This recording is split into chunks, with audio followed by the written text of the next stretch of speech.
E nosso estudo de hoje está no Evangelho de Mateus, capítulo 24, versículo 46. Bem-aventurado aquele servo a quem seu senhor, quando vier, achar fazendo assim. Emmanuel comenta na lição 55 do livro Ceifa de Luz, no burilamento íntimo. Suspiramos por burilamento pessoal. Entretanto, para atingi-lo, urge não esquecer as disciplinas que lhe antecedem a formação. À vista disso, recordemos que a essência da educação reside nas diretrizes da vida superior que adotamos para nós mesmos.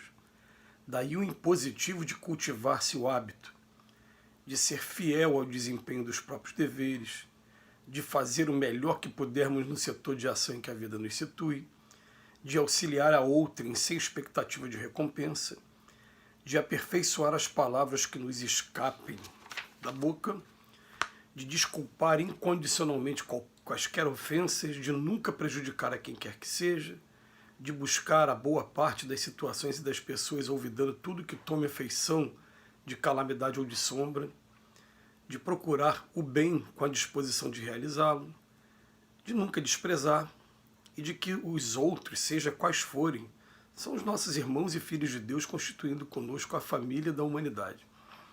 Para isso é forçoso lembrar sobretudo que a alavanca da sustentação dos hábitos enobrecedores está em nós e somente vale ser manejada por nós. Como a gente vem trabalhando, ultimamente, essa ideia, esse livro é um livro de terapia, o livro Ceifa de Luz.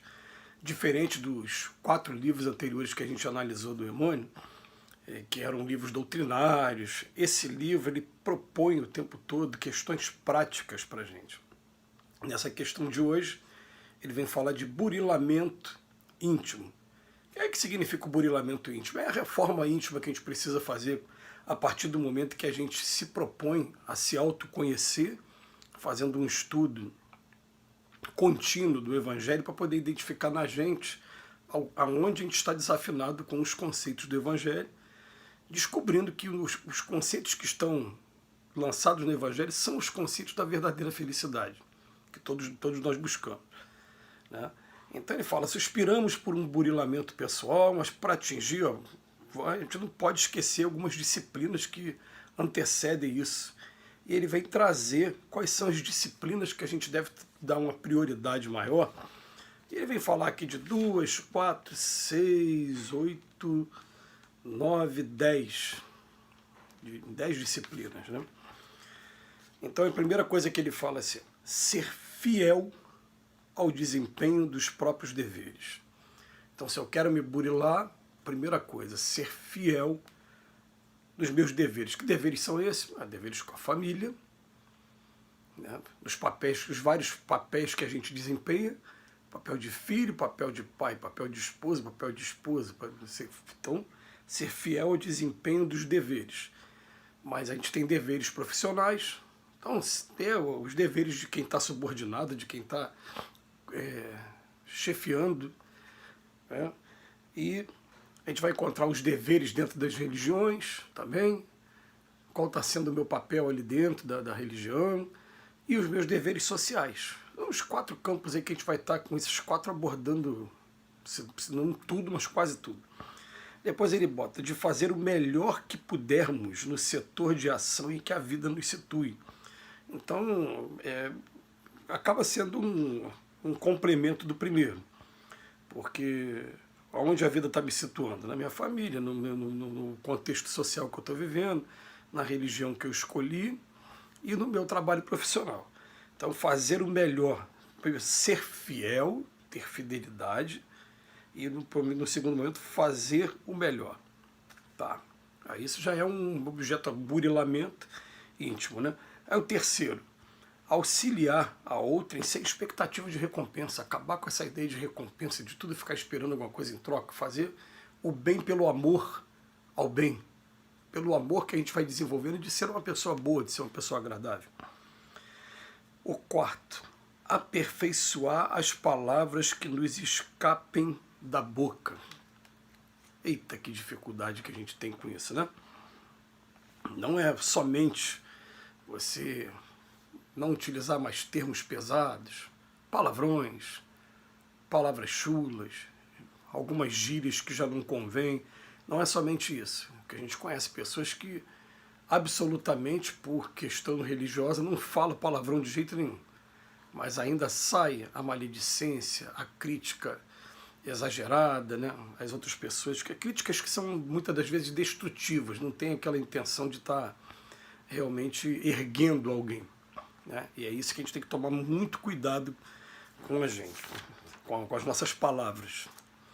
Depois vem de desculpar incondicionalmente quaisquer ofensas. Desculpar incondicionalmente quaisquer ofensas. O perdão 70 vezes 7, né, que fala no Evangelho, é uma dificuldade muito grande da gente, que está sendo uma proposta de terapia. E essas propostas de terapia que estão vindo desse livro, elas são bem práticas mesmo, elas são aquelas que, a gente já falou isso em outras oportunidades também, a gente pudesse transcrever e depois utilizar como se fosse a vistoria que a gente faz, né?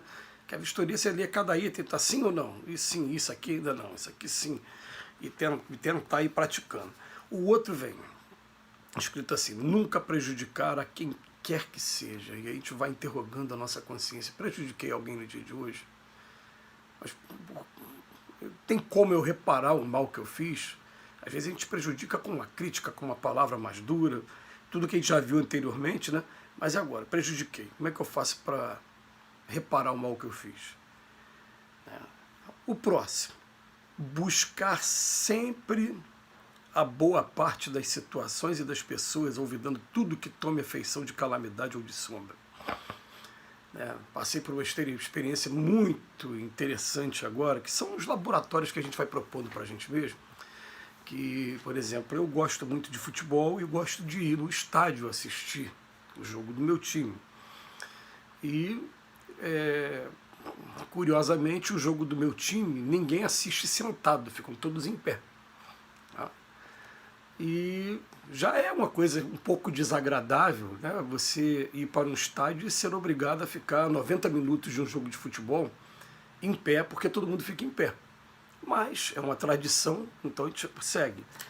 Mas uma pessoa na minha frente hoje, ontem, no estádio, o que ela fez? Ela subiu na cadeira e ficou em pé na minha frente. No primeiro momento eu falei, será que cabe eu reclamar? Mas não é uma ideia muito boa você ficar reclamando, né, num lugar que está em uma multidão, enfim, podia trazer algum incômodo. Eu depois, com o tempo, ao invés de ficar vendo aquele lado negativo de que a pessoa estaria me atrapalhando, eu consegui ver o jogo pelas brechas que ela me deixou ver, e depois comecei a ver o lado bom, aquela pessoa era animada, ela mostrava uma empolgação, uma animação, né? E no final eu já estava querendo até apertar a mão da pessoa, porque, né, poxa, você é um cara animado mesmo, você o tempo todo você ficou aqui para frente, né, não teve um momento nenhum de pessimismo, só otimismo. E é uma vitória, porque naquele momento eu pensei, poxa, eu comecei vendo um lado feio, mas daqui a pouco parti para o lado bonito e comecei a buscar boa parte das situações e das pessoas. A gente tem tantas derrotas, né, que quando tem uma vitória dessa vale a pena a gente contar, né? Mas a gente está no trabalho de burilamento, todos nós aqui na Terra. Depois vem de procurar o bem com a disposição de realizá-lo. Eu quero ali realmente fazer alguma coisa que vai valer a pena eu estar aqui encarnado agora. O penúltimo, nunca entrar em desespero, pensar o seguinte, eu sou filho de Deus, eu tenho que ter fé, eu tenho que continuar o meu trabalho, as oportunidades que estão aparecendo para mim. E por fim ele fala, de que os outros, seja quais forem, eu tenho que botar na minha cabeça que são todos irmãos meus, filhos de Deus, constituindo conosco a família da humanidade, ou seja, acabar com toda forma de preconceito e procurar respeitar principalmente aqueles que pensam diferente da gente, que tomam caminhos diferentes da gente. Todos são filhos de Deus, todos estão tendo livre-arbítrio, todos estão em processo de aprendizado. A gente acabar com aquele egoísmo de querer que todo mundo pense igual a gente, né? Então ele fala que para isso é forçoso lembrar que a alavanca da sustentação dos hábitos enobrecedores está na gente. Só vai valer se ninguém vai fazer por você. Nós que temos que fazer cada um por si próprio. Essa é a proposta de terapia de Emmanuel hoje para o nosso burilamento. Que Jesus nos abençoe hoje e sempre.